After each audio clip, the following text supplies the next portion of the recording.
Welcome to TG24 TV. నేను సుమలత. రాష్ట్ర సరిహద్దు ప్రాంతమైన ఛత్తీస్గఢ్ తెలంగాణకు సంబంధించిన కర్రిగుట్ట అడవులలో వేల మంది మావోయిస్టులు ఉన్నట్లు కేంద్ర రాష్ట్ర ప్రభుత్వాలకు సంబంధించిన పోలీస్ పారామిలిటరీ గ్రే హాండ్ బలగాలతోని ఎన్కౌంటర్ పేరిట అమాయక గిరిజన బిడ్డల్ని చంపే కేంద్ర రాష్ట్ర ప్రభుత్వాలు ఆలోచన వెనక్కి తీసుకోవాలి. మావోయిస్టు పార్టీ ఇప్పటికే శాంతి చర్చలకు మేము సిద్ధమని ప్రకటించింది. మేధావులు, పౌర హక్కుల సంఘాల నాయకులు ప్రభుత్వాలపై ఒత్తిడి తేవాలి. నక్సలిజం పేరుతో కేంద్ర రాష్ట్ర ప్రభుత్వాలు ఆదివాసీ వాహనాన్ని ఆపాలి. కర్రిగుట్టను పోలీసు బలగాలు ఖాళీ చేయాలని డిమాండ్ చేస్తున్నామన్నారు. ఖమ్మం నగరంలో బుద్ధిజీవులు, మేధావులు, పౌర సంఘాల, ప్రజా సంఘాల, రాజకీయ పార్టీ నాయకులు ఆదివాసీ వాహనాన్ని ఆపాలి, శాంతి చర్చలకు కేంద్ర రాష్ట్ర ప్రభుత్వాలు పిలవాలి అనే డిమాండ్తో రౌండ్ టేబుల్ సమావేశాన్ని స్నేహాలాల్ సేవ ఏర్పాటు చేస్తుందని ఈ సందర్భంగా తెలిపారు. ఈ కార్యక్రమంలో సేవాలాల్ సేన రాష్ట్ర అధ్యక్షులు భానుత్ కిషన్ నాయక్, విద్యార్థి సంఘం అధ్యక్షులు ఇస్లావత్ చందు నాయక్, సామాజిక ఉద్యమ నాయకులు విజయ్ దేవిరెడ్డి, ఆలావత్ సురేష్ నాయక్, అల్లిక సంతోష్ యాదవ్ తదితరులు పాల్గొన్నారు. నిలిపివేయాలి ఆపరేషన్ కగారును వెంటనే, నిలిపివేయాలి ఆపరేషన్ కగారును వెంటనే, వెనక్కి వెళ్ళిపోవాలి పారామిలిటరీ దళాలు వెంటనే, వెనక్కి వెళ్ళిపోవాలి కేంద్ర ప్రభుత్వ పారామిలిటరీ దళాలు వెంటనే.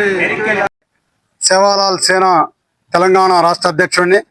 మిత్రులారా, గత 48 గంటలుగా మనం చూస్తూ ఉన్నాం. తెలంగాణ ఛత్తీస్గఢ్ బార్డర్లకు సంబంధించినటువంటి కర్రిగుట్ట అటవీ ప్రాంతం అంతా పారామిలిటరీ దళాలు, పోలీసు బలగాలతోని నిండిపోయినాయి. కర్రిగుట్ట నిండా 2-3 వేల మంది నక్సలైట్లు అక్కడ మకాం వేశారనే సమాచారంతో ఇలా పారామిలిటరీ దళాలు, కేంద్ర బలగాలు మొత్తంగా ఎన్కౌంటర్ల పేరిట వాళ్ళని అంతం చేసేదానికోసం అక్కడికి చేరుకున్నట్టుగా వార్తలు చూస్తూ ఉన్నాం. నిజంగా ఈ దేశంలో, ఈ రాష్ట్రంలో శాంతి చర్చల పేరిట ఇవాళ మావోయిస్టు పార్టీ కూడా మేము చర్చలకు సిద్ధమని చెప్పని కేంద్రానికి తెలియజేసింది. ఈ రాష్ట్రంలో, ఈ దేశంలో ఉండబడినటువంటి మేధావులు, బుద్ధిజీవులు, పౌర సమూహాలు ఇలా ఏదైతే ఉన్నదో ప్రభుత్వాల దృష్టికి కూడా తీసుకుపోతామని శాంతి చర్చల పేరిట నక్సలైట్లతోని చర్చలు జరపాలనేటటువంటి ఆలోచన ఒక పక్క జరుగుతా ఉన్నది. కానీ కేంద్ర ప్రభుత్వం కావాలని చెప్పని ఆపరేషన్ కగారు పేరిట అనేక మంది ఆదివాసీ బిడ్డలను ఎన్కౌంటర్ల పేరిట కాల్చి చంపుతా ఉన్నారు. నక్సలైట్లు చనిపోతా ఉన్నారా, ఇంకొక పక్క ఆదివాసీ బిడ్డల్ని కూడా ఆ అడవుల్ని ఖాళీ చేయించేదాని కోసం ఆదివాసీలను కూడా తీసుకుపోయి పిట్టల్ని కాల్చినట్టుగా కాల్చి చంపుతా ఉన్నారు. నక్సలైట్ అనేటటువంటి పేరు చెప్తా ఉన్నారు. ఇవాళ ఈ దేశం, ఈ రాష్ట్రంలో, ఈ దేశంలో ఉండబడినటువంటి అటవీ సంపదను మొత్తాన్ని కార్పొరేట్ వ్యవస్థకు, కార్పొరేట్ శక్తులకు, ఆదానీలకు, అంబానీలకు కట్టబెట్టే దాంట్లో భాగంగా ఇవాళ కేంద్ర ప్రభుత్వం తీసుకున్నటువంటి నిర్ణయం. కేంద్ర హోంశాఖ మంత్రి చెప్తా ఉన్నాడు 2026 కల్లా నక్సలిజాన్ని అంతమొందిస్తామని. నక్సలిజం పేరిట అమాయక ఆదివాసీ గిరిజనులను కూడా హననం చేస్తున్న దాన్ని సేవాలాల్ సేన తీవ్రంగా ఖండిస్తామన్నది. బుద్ధిజీవులుగా, మేధావులుగా ప్రజలు మనమందరం ఆలోచన చేయాలా. భారత రాజ్యాంగం ఏదైతే అందరికీ సమానంగా, స్వేచ్ఛగా తిరిగేటటువంటి, మాట్లాడేటటువంటి, జీవించేటటువంటి హక్కును ఏదైతే కల్పించిందో, ఇవాళ అమాయక ఆదివాసీలు గిరిజన గూడాల్లో ఉన్నారు. అక్కడ టెక్నాలజీ ఏమీ ఉండదు, అక్కడ వీడియో ఉండదు, సెల్ ఫోన్ ఉండదు, ఏ రకమైనటువంటి సదుపాయాలు లేవు. అటవీ తల్లిని నమ్ముకొని, అటవీ పొలాలని భుజిస్తూ, అటవీకి సంబంధించినటువంటి కొండ జొన్నలను చల్లుకొని జీవించేటటువంటి ఆదివాసీలని పిట్టల్ని కాల్చినట్టు కాలుస్తున్నా కూడా సాక్ష్యానికి అడవులు, ఆకులు, చెట్లు తప్ప మనుషులు లేనటువంటి సమాజం. ఇలా ఊరికి దూరంగా అడవుల్లో నివసించేటటువంటి గిరిజనం, ఆ గిరిజనాన్ని ఖాళీ చేయిస్తేనే ఆ గిరి లోపల ఉండేటటువంటి అనేక రకాల ఖనిజాలను తవ్వి తీసుకోవచ్చు అనేటటువంటి కుట్రలో జరుగుతున్నటువంటి ఈ నరమేధాన్ని ఆపాలని చెప్పని సేవాలాల్ సేన తీవ్రంగా ఖండిస్తా ఉన్నది ఈ అంశాన్ని. అట్లనే ఈ సమూహంలో ఉండబడేటటువంటి మనం అందరం గొంతెత్తాలా, ఎలుగెత్తి చాటాలా.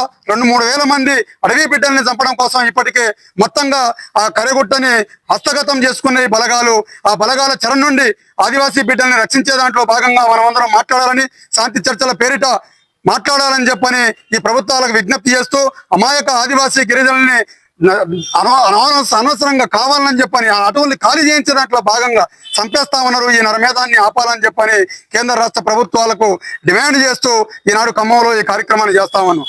రేపు ఎల్లుండి బుద్ధిజీవులతోని, మేధావులతోని, భావ సారూప్యత కలిగినటువంటి వ్యవస్థ వ్యక్తులతోనూ మాట్లాడేటటువంటి కార్యక్రమాన్ని కూడా ఏర్పాటు చేస్తా ఉన్నాం. మిత్రులారా, మీరు ఎవరికి వాళ్ళు ఈ వీడియోలు చూస్తున్నటువంటి వాళ్ళు ఎవరికి వాళ్ళు, అది పల్లె అయినా, గూడెమైనా, గుడిసైనా, బంగ్లా అయినా, ఖమ్మం టౌన్ అయినా, ఇంకొక ప్రాంతమైనా ప్రతి మండల కేంద్రంలో, ప్రతి గ్రామంలో సెల్ ఫోన్ ఉన్న ప్రతి మిత్రుడు ఈ రాష్ట్ర కేంద్ర ప్రభుత్వాలకు తెలిసే విధంగా ఈ నరమేధాన్ని ఆపాలనేటటువంటి వాయిస్ మెసేజ్ని పంపించాలని చెప్పని వేడుకుంటూ అందరూ సమానంగా జీవించేటటువంటి దానికోసం అడుగుల్లో భాగంగా ఉండాలని చెప్పని మాట్లాడాల్సిందిగా సేవాలాల్ సేన తరపున విజ్ఞప్తి చేస్తా ఉన్నా. జై భీమ్, జై కొమరం భీమ్, జై సేవాలాల్, జై భారత్. నేను తెలంగాణ పీపుల్స్ జేఏసీ ఖమ్మం జిల్లా కన్వీనర్. తన బిడ్డల్ని తానే చంపుకోవడం అనేది ఇది ఒక దుర్మార్గమైనటువంటి చర్య. భారత రాజ్యాంగం ప్రజాస్వామ్య దేశంలో ఇట్లాంటి దుశ్చర్యలకు ఎవరు కూడా దాన్ని అంగీకరించరు. ఇవాళ లక్షలాది బలగాలను, పారామిలిటరీ బలగాలను ఇవాళ దండకారణంలో దింపి ఆదివాసుల పైన దాడులు చేస్తూ ఉన్నది, వాళ్ళని చంపేసే ప్రయత్నం చేస్తూ ఉన్నది. దీన్ని బుద్ధిజీవులుగా, మేధావులుగా ఇవాళ దేశవ్యాప్తంగా ప్రభుత్వాన్ని, కేంద్ర రాష్ట్ర ప్రభుత్వాలని ఒక్కటే విజ్ఞప్తి చేస్తూ ఉన్నారు. ఇవాళ మావోయిస్టులు కూడా మేము శాంతి చర్చలకు సిద్ధమని చెప్పేసి వాళ్ళు సిద్ధంగా ఉన్నారు. ప్రజల అభిప్రాయాన్ని గౌరవిస్తూ ఆదివాసుల చనిపోవడాన్ని వాళ్ళు జీర్ణించుకోలేక మేము చర్చలకు సిద్ధమే, మీరు మమ్మల్ని చర్చలకు ఆహ్వానించాలని చెప్పేసి వాళ్ళ వైపు నుంచి కూడా సానుకూలమైన స్పందన వచ్చిన సందర్భంగా ఇరువైపులా కూడా ఇటు ప్రభుత్వాలు, ఇటు మావోయిస్టులు కాల్పుల విరమణని పాటిస్తూ ఇవాళ శాంతి చర్చలు జరపాల్సిందిగా ఒక పక్క శాంతి చర్చల కమిటీ ఒక ప్రయత్నం చేస్తూనే, మేధావులు, బుద్ధిజీవులు ఒక ప్రయత్నం చేస్తూనే, మరొక వైపు బలగాలని ఇవాళ దండకారణంలో ముఖ్యంగా గత 48 గంటలుగా కర్రకుట్టల పైన మొత్తం మేము చుట్టుముట్టాము. 48 గంటల్లో, మరో 45 గంటల్లో ఆపరేషన్ ముగుస్తుందన్న విషయాన్ని ఇవాళ పారామిలిటరీ బలగాలు, అధికారులు ఇవాళ చెప్తా ఉన్నారు. ఈ ఆదివాసుల పైన దాడి చేసేటువంటి విధానాన్ని వెంటనే మీరు మానుకోవాలని చెప్పేసి, బలగాలను వెనక్కి రప్పించాలని చెప్పేసి ఇవాళ ప్రభుత్వాలు మేము విజ్ఞప్తి చేస్తా ఉన్నాం. దయచేసి మన బిడ్డల్ని మనం చంపుకోవడం అంటే ఇవాళ మన దేశాన్ని మనం నాశనం చేసుకోవాలనే సందర్భంగా మేము గుర్తు చేయదలుచుకున్నా.